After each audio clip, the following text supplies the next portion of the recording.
Hello, mentors and my dear friends.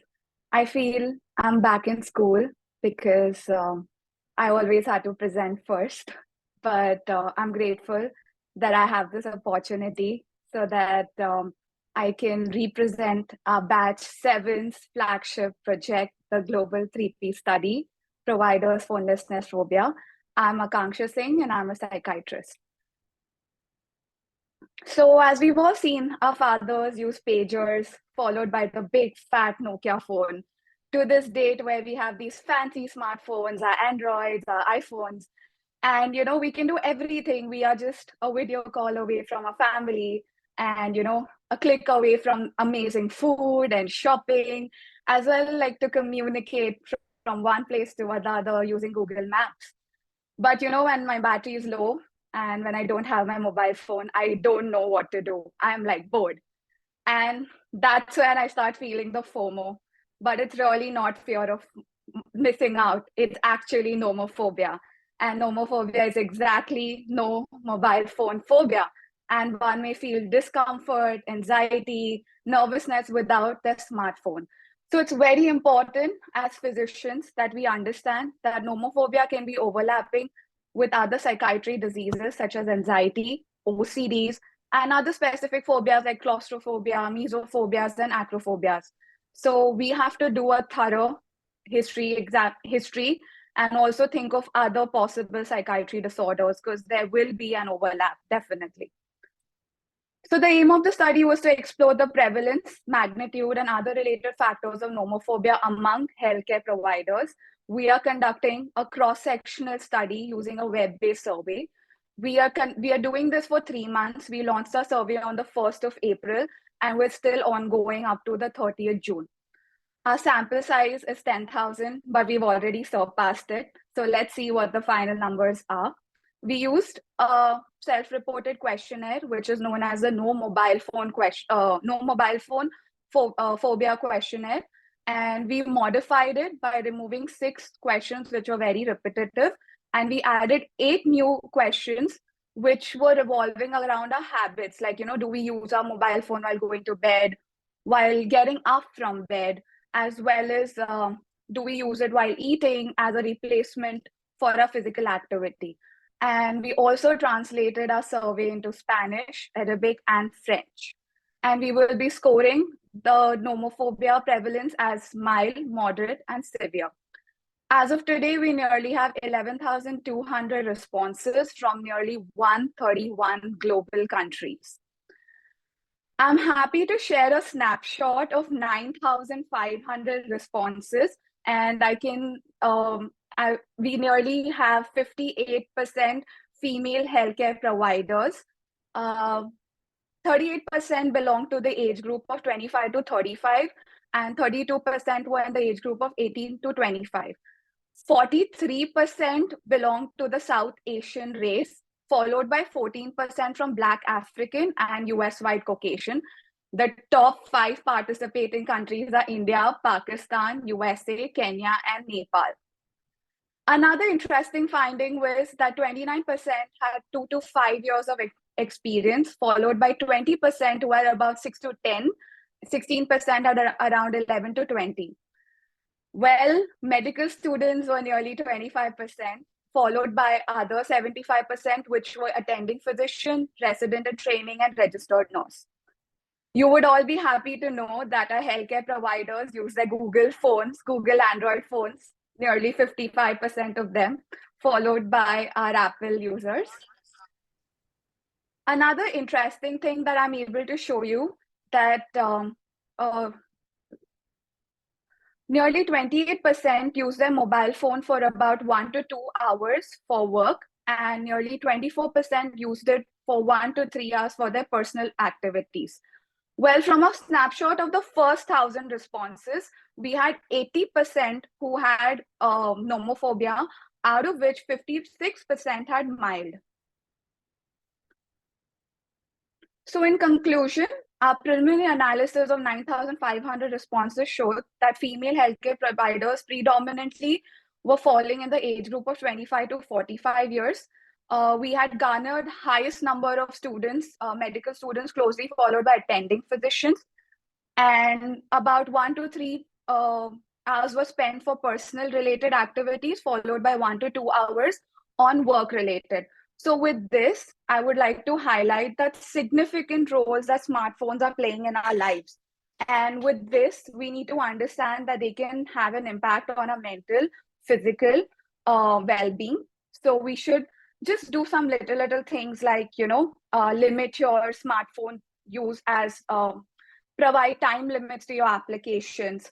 Also have like a day of detox where you're totally detoxing from your digital devices, as well as set some mute your notifications which are unwanted. Well, I have thought about the nomophobia in me. I think you should also explore what kind of nomophobia you have and create some boundaries around it. In addition, I would like to thank all my friends to have given me the opportunity to have collaborated on the following projects. Um, Thank you, Sausan, for the sleep disorder and among physician a systematic review, which recently got accepted for the CHESS 2023. And we look forward to the upcoming manuscript. We also submitted a snapshot of kidney professionals who are having nomophobia to the upcoming ASN in November. Thank you, Dr. Faisal, to have given me the opportunity to collaborate in a perspective the social media use among adolescents with eating disorder double-edged sword, which is under peer review, and we're hoping to hear a positive response soon. And thank you, Dr. Deeksha, for giving me the opportunity to learn something about hashtag analysis and her project hashtag analysis on hashtag OncoAlert Twitter. Thank you, everyone. And I'm so grateful to be a part of GRRSP. I'm really going to miss you and hope we all are able to have a face-to-face communication. Thank you. Hello everyone, my name is Akanksha Tulkar and I am an anesthesiologist from India. Also, I am a research scholar of GRRSP batch 7 and right now I am also preparing for my USMLE exam and to be physician here in US. The title of my research study is the hashtag analysis of hashtag PedsNS on Twitter.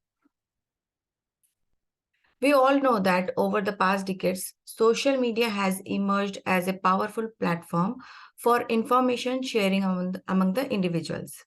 And Twitter is one of the popular platforms for the communication among the healthcare professional. The hashtag PedsNS is mostly used by pediatricians and anesthesiologists. This study aims on to analyze the hashtag PedsNS, the content in terms of activity, metrics, trending terms, top co-occurring hashtags, user sentiments, geographical reach, stockholders, and influencer. So despite of its popularity, there was lack in research for this hashtag, which leave with the limited information and understanding about its nature, implication, and potential significance.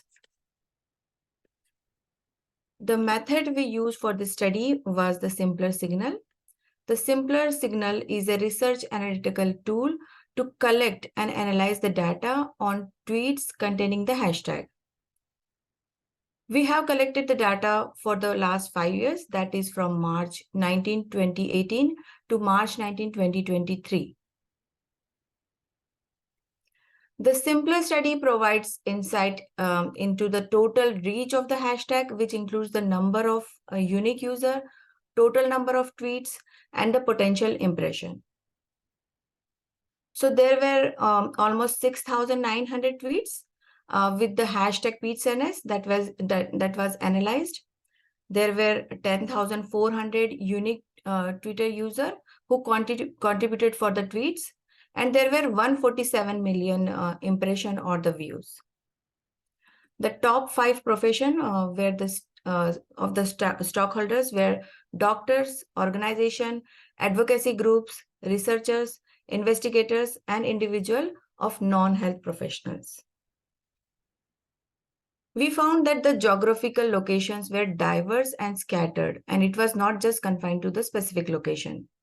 The top 5 countries were USA, Canada, Australia, Mexico, and India. Out of the top 100 influencers who used this hashtag, 44 were males, 30 were females, and 26 were represented by the organizational account. The top co-occurring hashtag related to the pediatric anesthesia and pediatric intensive care were hashtag PEDS ICU, hashtag PEDS pain, hashtag PEDS cards, hashtag PEDS cards NS, and also hashtag COVID-19. The co-occurring hashtag like hashtag SPA 2021, hashtag SPA Florida 2022, and hashtag SPA BHA 20, which were used to discuss the specific conferences and meeting related to the pediatric conferences. So overall, this study provides the valuable insight into the Twitter surrounding related to pediatric anesthesia. It is very successful hashtag for the engagement, research, and education. The diversity in representation is reflected in various hashtags used in the country all around the world, which is making it conclusive. So it appears that the men were slightly more represented than the women, although the gender gap was not very large. The conclusion is that this study analyzed the use of hashtag PedsNS on the Twitter, and Twitter can be an effective platform for sharing the knowledge and exchanging the idea among the healthcare professionals. The use of Twitter can facilitate collaboration and disseminate the best practices, leading to improved patient outcome and overall quality of the care. This is my previous work when I was during this as a scholar of GRRSP. I have represented GRRSP in one of the conferences in the Harvard.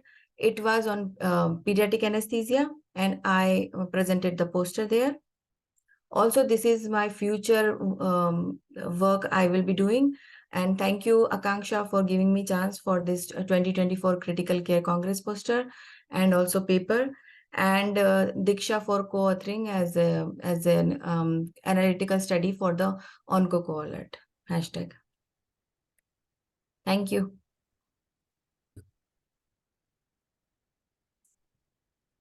Good morning, everyone. I am Dr. Diksha Indru, a MBBS graduate from DMCH Ludhiana. So I came up with the topic hashtag analysis study of OncoAlert, since I'm very passionate about the field of oncology in general, and I would wish to pursue it in my future, in the course of my future. And also, since we all know that Twitter is a very trending platform right now, so we all thought, why not use Twitter to promote research? So the topic of my study is a hashtag analysis study of hashtag OncoAlert on Twitter, insights into the global conversations and engagement. So as we all know that Twitter is widely used and it's a very influential platform across diverse user backgrounds. So, and we know that we have hashtags on Twitter, which is used for the categorization of the tweets, for targeted audience engagement, and for focused discussions.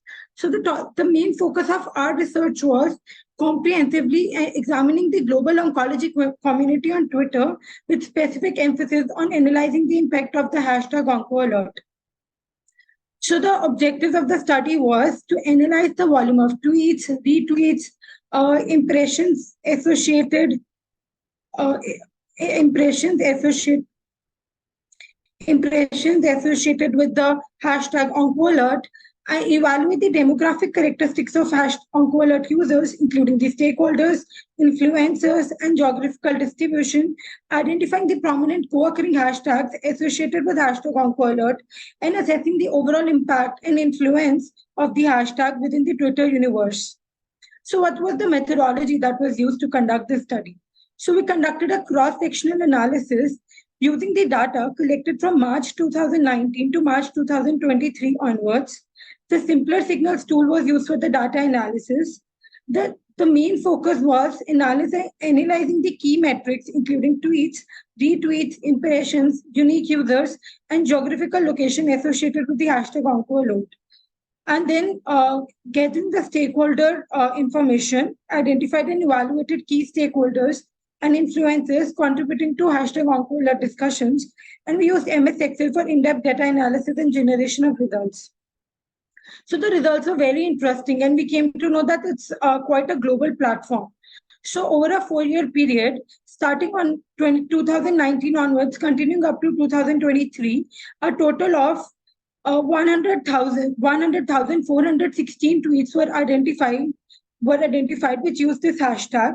These tweets were posted by around 13,663 unique Twitter users, generating an impression of 338,738,139, and a significant number of 85,085 retweets were observed for the Onco Alert tweets.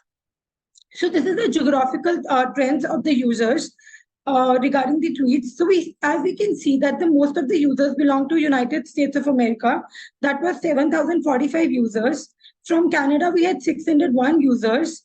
From Brazil, we had 535 users. From India, we had 370 users.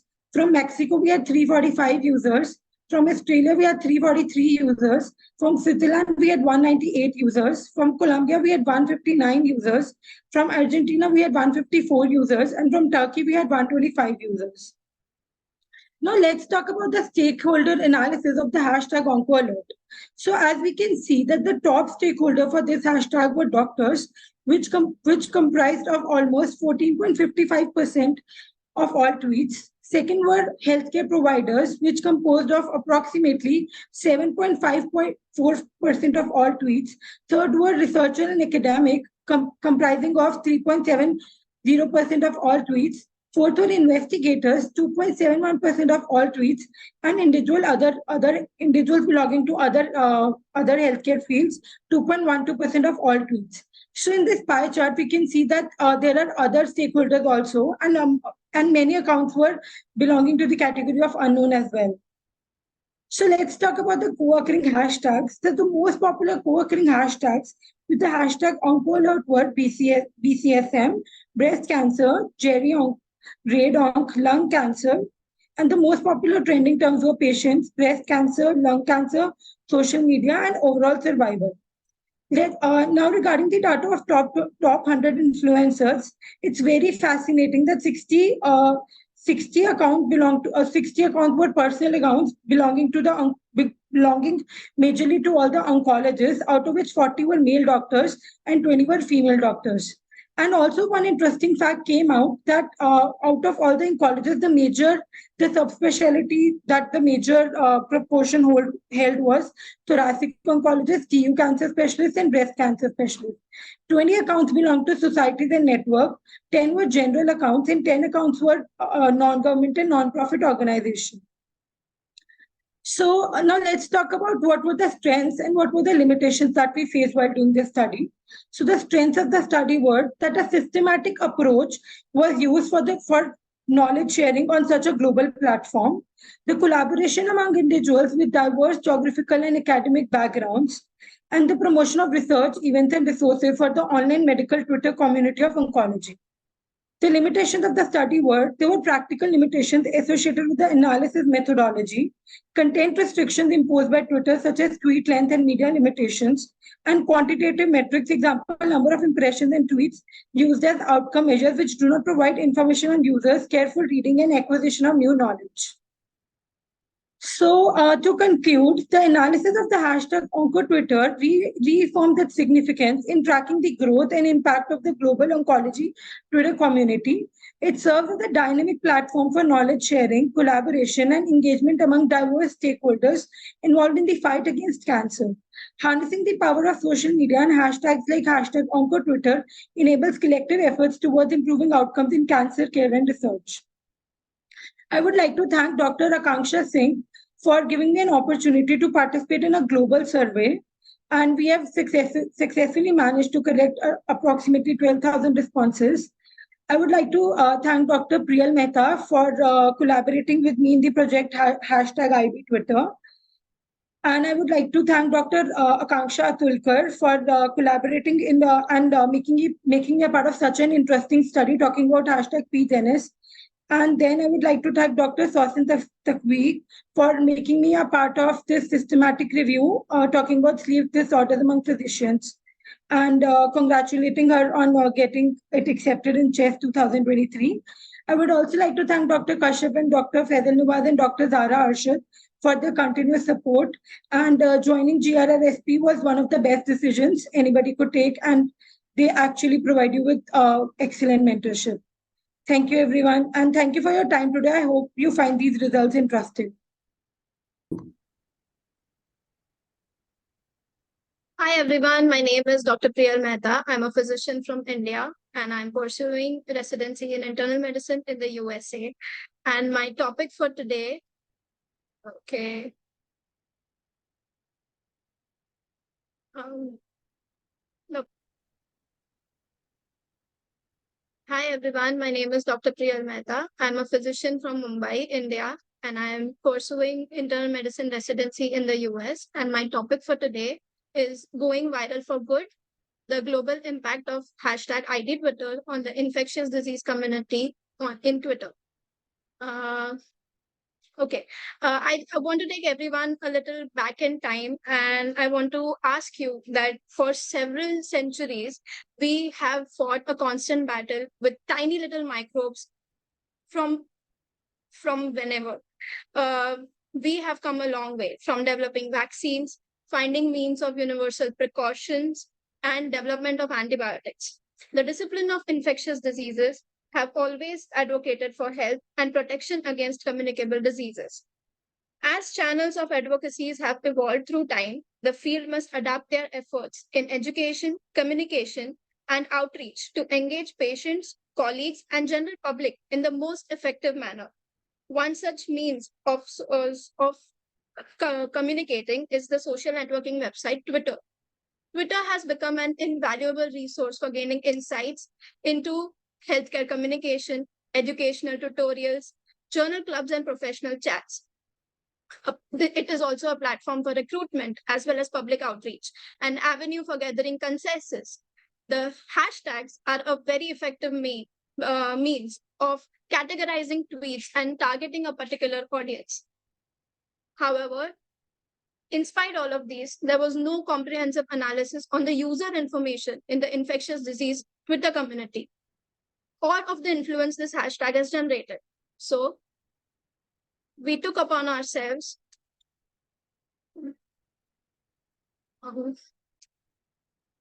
to start a study with the objective of evaluating the demographic data, discern the stakeholders and the most influential members, analyze the trends associated with hashtag ID Twitter, ascertain the impact the ID Twitter hashtag has generated, and determine the popular narratives earmarked by hashtag ID Twitter. We ran a longitudinal analysis of tweets containing hashtag ID Twitter from 28th June 2019 to 28th March 2023 using simpler signals. We gauged the following metrics: total number of tweets, impressions, distinct users, co-occurring hashtags, geolocation trends, pertinent healthcare stakeholder groups.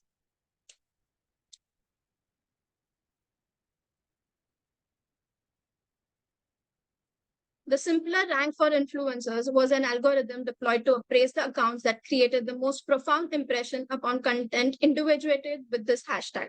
The compiled data was then exported to Microsoft Excel for the purpose of further evaluation. Over the span of 45 months, we had over 400,000 tweets with 92,000 users with more than so many views. The top 10 countries with maximum users of hashtag ID Twitter was, of course, USA. And there was a huge gap between the first and the second country, Mexico, India, and many others. We distributed the users of hashtag ID Twitter in particular stakeholders as shown in the table. The maximum were doctors, followed by healthcare providers, researchers, investigators, and other health organizers. Which should thus be noted that over 62% was marked as unknown or spam by the analytic tool. Top 10 hashtags that appeared alongside of Twitter's included all these hashtags, but one should also note that 6 out of these 10 were regarded as educational tools. So we can look into Twitter as one of the most social network that can also be used as an educational tool. The monthly analytic trends are given in this figure. We can see that the first peak during our 45-month span was during the time of COVID-19 pandemic, and the second one was coincided with the outbreak of monkeypox. We also analyzed the top 100 influencers of hashtag ID Twitter. We found that 63.96% of influencers had personal accounts, with over 50 accounts that were handled by physicians of infectious diseases. Out of the personal accounts, 67.61% accounts belong to males, and over 90 users were from the United States of America. We conducted a novel study utilizing the hashtag ID Twitter over a span of 45 months. There was considerable interest in using ID Twitter to promote relevant content and engage broad and geographically diverse audience. This speaks on so many levels. It shows that since so many users are professionals, we disseminate accurate healthcare information and combat misinformation regarding matters of antibiotic usage, epidemic infections, etc. We also highlight the limitations of our study. Tweets with only English language could be analyzed by our tool. There were some problems with transparency in obtaining data, indicated by the high number of unknowns. And no peer review study attests to the validity of simpler signal tool analysis, which further proves that we can do one of the studies that can actually help us validate these results. Okay, I'm stuck again. So in short, thank you for this presentation, and I would like to thank all my peers for an opportunity in getting involved in their projects and learning so much from each and every one. Hi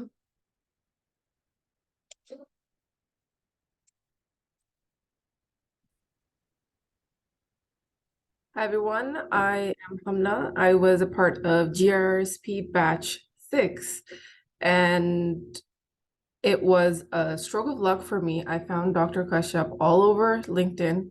I don't think I've ever found anybody who is as socially active as him on LinkedIn, which was very surprising for me because everybody was very uptight, very smooth.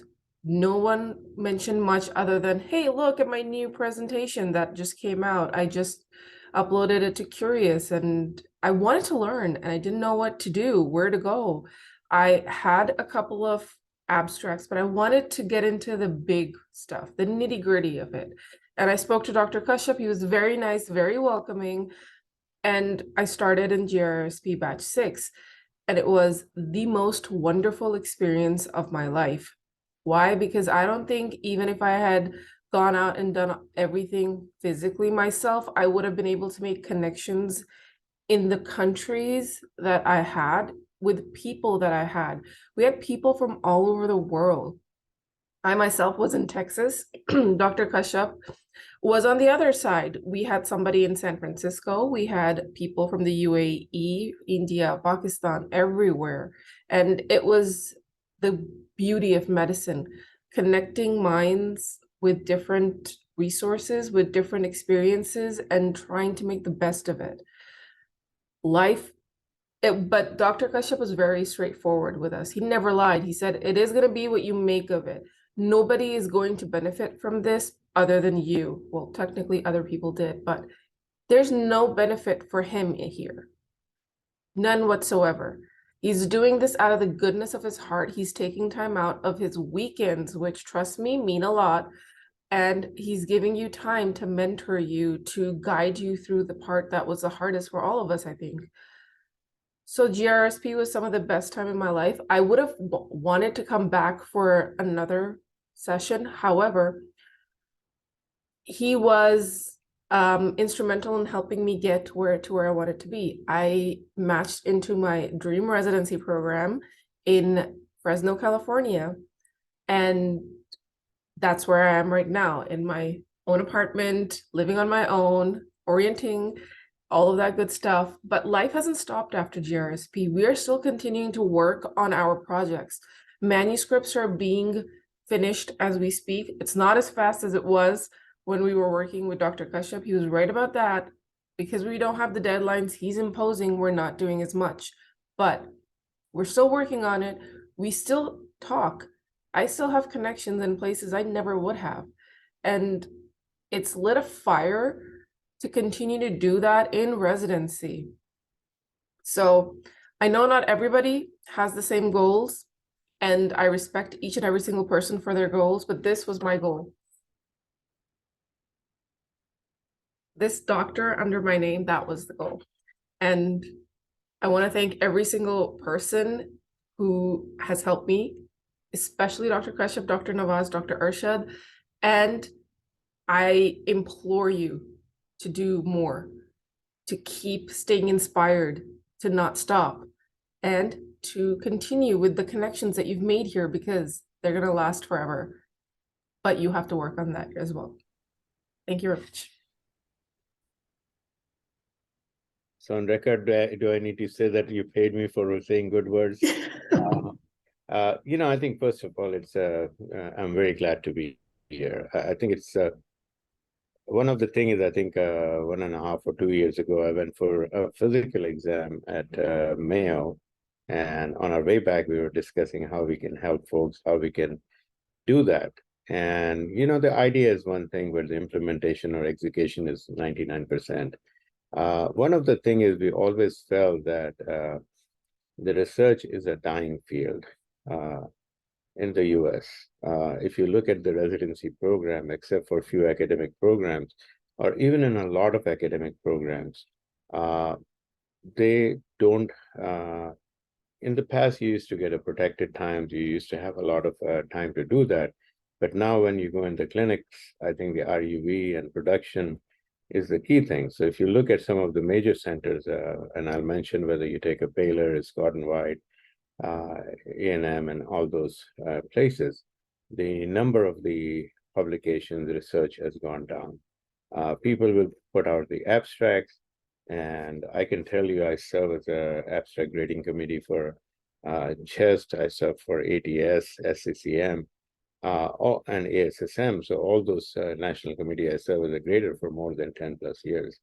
The inclination is that they like to accept it very easily so that they can have a presence in the conference, plus those folks will have a chance to present. They also encourage, sometimes even they allow high school kids to present. So I think the things are starting earlier. And one of the things is that even if you look at some of the faculties and professors, when you go in there, you start the residency, you'll be shocked and surprised that you all have published far more than most of the faculties have done. And the reason is that, Dr. Kashyap is very passionate in what he does. It's not like he's running a program, but I think what he does is that he does with the passion. He tries to explore your potentials. And I work with some of you, and you all are phenomenally smart folks. But the thing is, sometimes you don't even know what your potential is. And he has a very nice gift of taking a raw diamond and polish it and make it shine. And one of the things is that you all should consider yourself as a diamond. Because when you go to a program, and if you don't get it, don't get dejected. One of the key thing is you got to remember, if you're a diamond never loses its value. If somebody doesn't take it, they are the losers. You are not. So I think keep on doing the good work. And one of the key thing is always we say that what you learn, it never should stay with you. You just should pass it on. So if you're the batch 7 or batch 8, or if you're a batch 1, then batch 9, 10, 15, 20, or whoever is coming in, hold their hands, because it creates a very nice group or alumni. So when you're coming out of it, it's just like whenever you work together, you help together, you have a friend and family, pretty much every state or every country you go there. Whether you go to Afghanistan, India, Syria, Pakistan, China, wherever you go, you have somebody you can connect with them. So I think, this is not only provides you an educational forum, but it also provides you a lifelong networking capacity. And, all of us, we try to do whatever we can, but it is you all who drives it. Because, when you try to get somebody talented and somebody move, you can just create the environment, but it is your talent which makes you go forward. And I can guarantee that each one of you, whoever are here or have gone through, they are all super talented.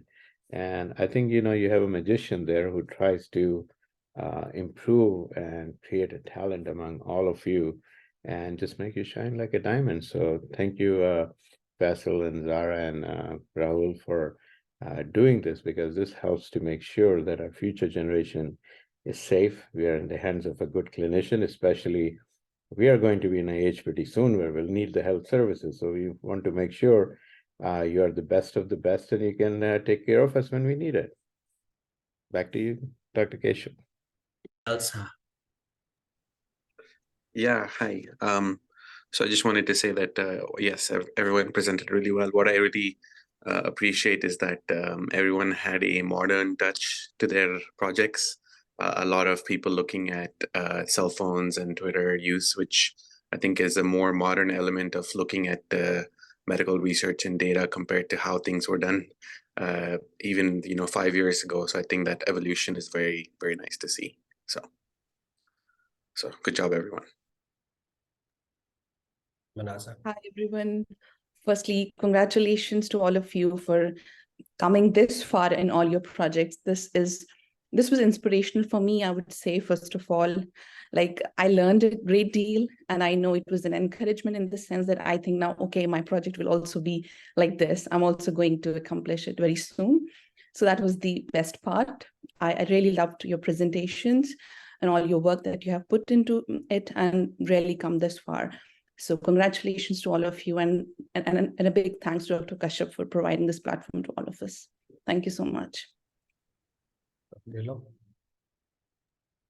Hi, yes. So I think the presentations were great. The content was very relevant actually in today's world, and especially with the nomophobia one. I'm at work today, and I've been asking the nurses and the staff to fill those surveys, and all of them, when they do it, they kind of come back to me and say, hey, this is something, people don't think about it much now because it's just become a way of life, because there are so many nurses, physicians, techs who take breaks actually during the day to go and check their phones and maybe go and check Instagram or some other social media. So the content is very relevant. The format was kind of visually appealing. So I think all of you did a great job today, and well done to the team.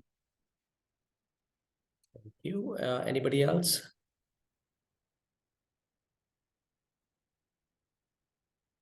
Three, two, one. All right. So we're going to head into it's almost in time, and we want to make sure that everybody gets out on time as well. So I think now I'll hand over the baton to Dr. Arshad and Dr. Nawaz for our graduation ceremony and presentations.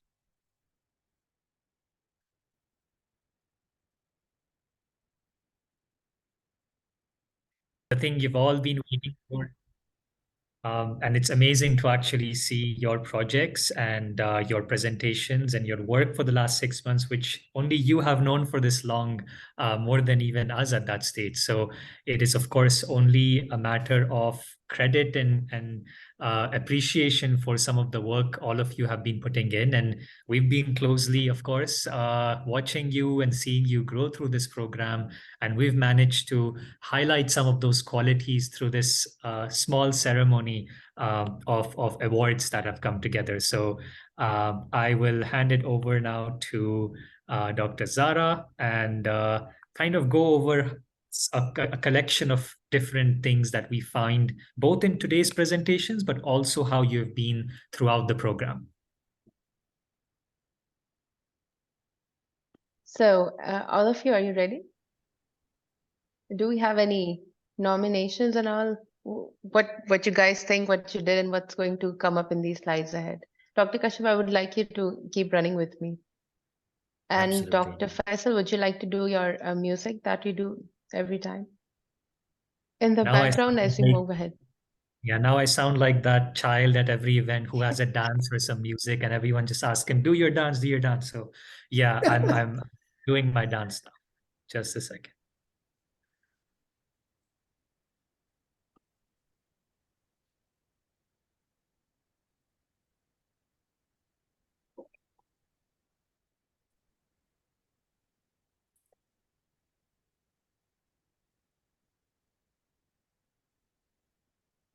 So the first person graduating today from GRSP Batch 7 is Sausan Tawfiq.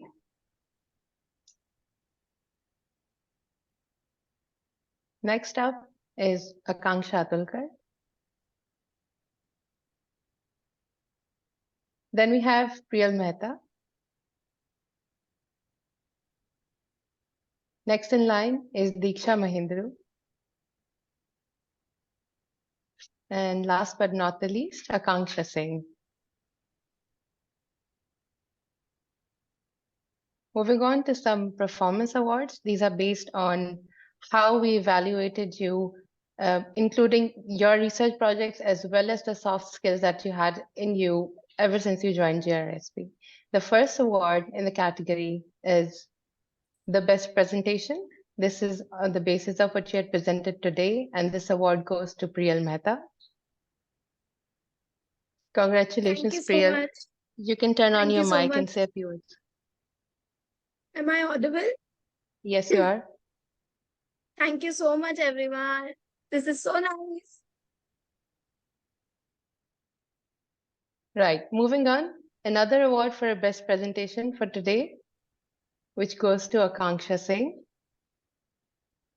Thank you so much, Dr. Zara, Dr. Faisal, and Dr. Kashyap. Like I always keep saying, I'm super grateful. And it's been a journey, definitely, not just research skills, but also soft skills and networking, as Dr. Sarani mentioned. And I'm really going to miss you all. I'm going to repeat myself, but I am going to miss you, our Sunday sessions. Thank you. We're going to miss you all as well. Right. The next award is going to be the most collaborative scholar award, which also goes to Priyal. Again, I would like you Thank to you open your so mic and much. say a few words. Thank you so much, everyone. I want to say so many things, but I think I will leave it for my speech. But I am at loss of words. Thank you, everyone. Thank you so much for these opportunities. The next award is the most engaging scholar award, which goes to Sausan Tawfiq. Sausan, would you like to open your mic? Sure, thank you so much. I mean, I really don't know what to say. I think I've been overwhelmed. I mean, pleasantly overwhelmed with the amount of work and learning that I was able to do with GRSP. So thank you so much, everyone.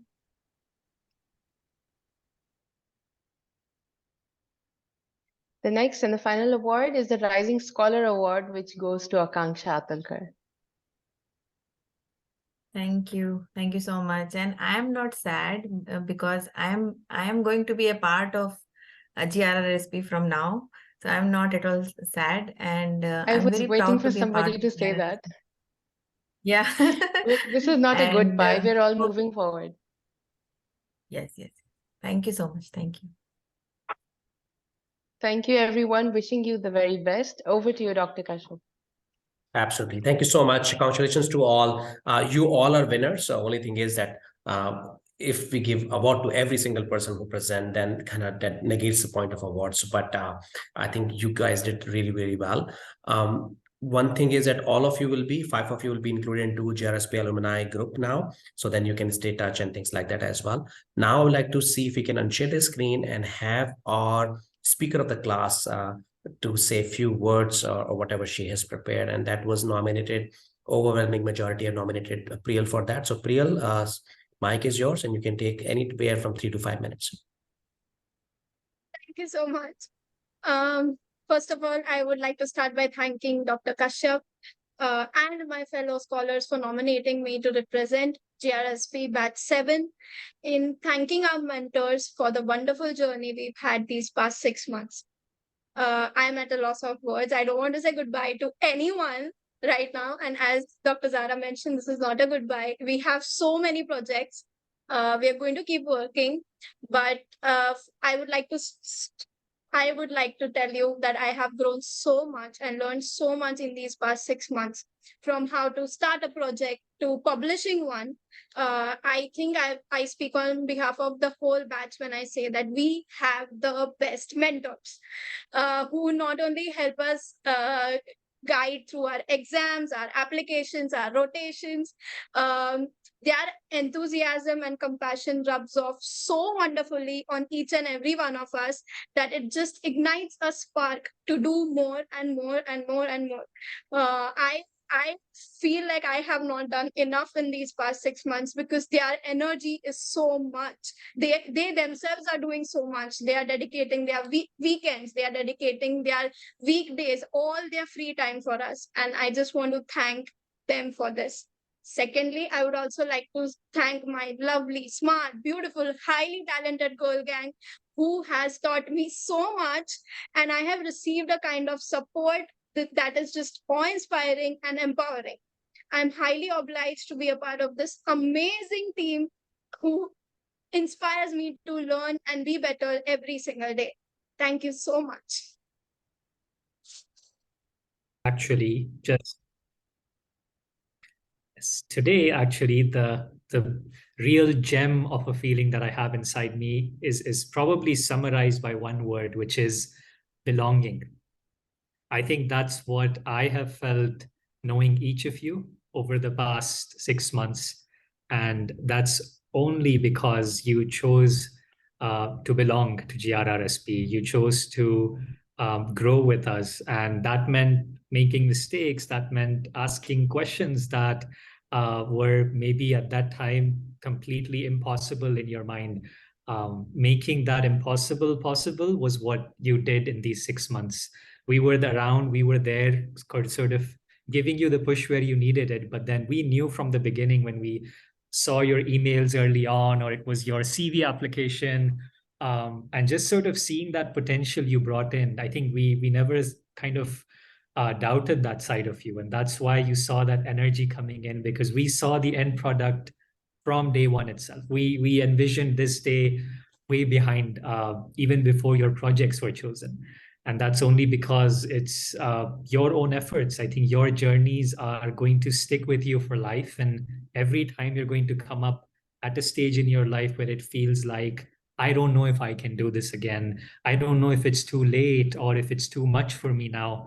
I think these 6 months will be that milestone reminder that, well, if I can go through GRRSP and a few jugular veins later, I've really managed to win at life. So if there is one thing I'd like you to take home with you is actually the same feeling of togetherness that we've built here. You get the chance now to use some of your skills and create such communities of your own belonging around you.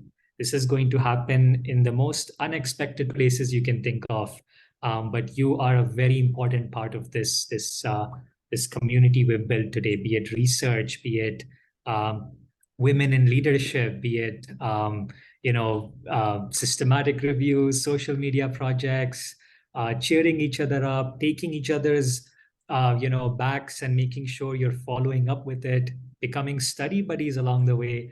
I think you had signed up for one thing and you've come and filled up your plate with 10 other things along the way. So that's the beauty of, I think, what we see at GRRSP. And we've been privileged to be able to get a glimpse of each of your amazing worlds that are really far away right now, but one day will actually come together and we'll have our own celebration in person. So once again, congratulations to each of our GRRSP alumni. You are now a very special elite group of scholars that are going to represent us at some major names and leagues. I mean, this was already something we saw at the beginning of this program, but I think that was just the beginning of how far you're going to shine. So Well done again, and you've really exceeded our expectation as a batch, as future leaders. And I can't wait, and I'm speaking on behalf of course, our other mentors here as well, that we can't wait for you to actually go out and achieve that. And we'll be a part of that. That's our guarantee. Thank you.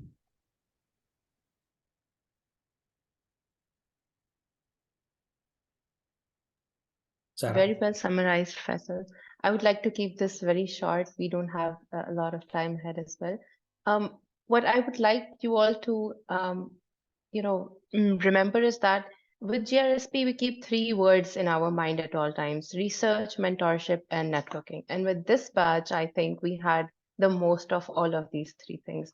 You all had your research projects. You all have been having mentorship through us, to Dr. Kashyap, to Dr. Faisal, and myself, as well as you have been mentoring each other inside your projects, outside the GRRSP meetings. We remember how you all had your personal meetings as well.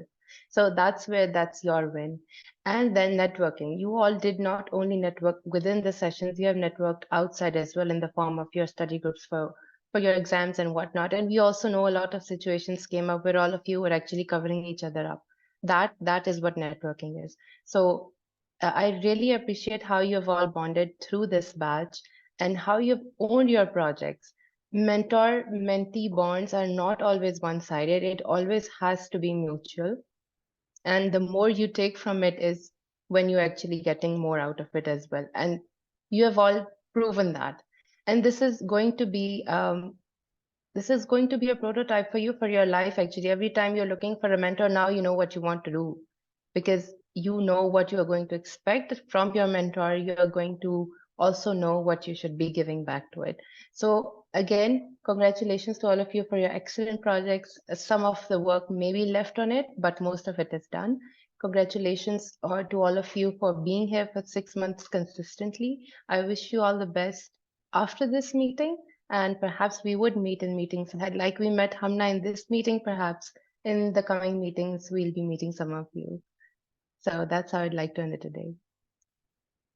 Thank you, Faisal and Zara. And I'll just say, Faisal talked about belonging, and then Zara has talked about how you exemplified the GRSP mission of research, mentoring, and networking in this regard. I would just like to say that, you guys were phenomenal, especially the growth story. I've seen Deeksha, Akanksha Tulkar, Sausan, and everybody else in this regard is phenomenal. So go out, motivate others, inspire them to do better version of themselves, and lead from the front. That's it. So go out, motivate yourself, motivate others, inspire them to do the better version of themselves. You're not comparing yourself to anybody else. Yeah, if I can do better today from what I was doing yesterday or last week, that's all your goal should be. And lead from the front. We have already told you, none of the mentors have asked you to do anything which we can't do by ourselves. So that should be, you should be leading from the front. Anything you do in personal life, in residency, in your research, or any other project you take on. So with those words, I would like to say, congratulations. Job well done. Congratulations for graduation. Congratulations for being added to Elite GRSP alumni group. And we definitely will be staying in touch, especially through Global 3P project and anything else come your way, because the work is not done yet. Work is done once you have finished your papers, publish them, and then probably, as Dr. Nawaz has said, created your own tiny nodes or your microcosm of your own groups where you can lead them, you can co-mentor them or co-coach them as we go through. With those, I think there's a couple of comments. I'm going to stop the recording. So job well done.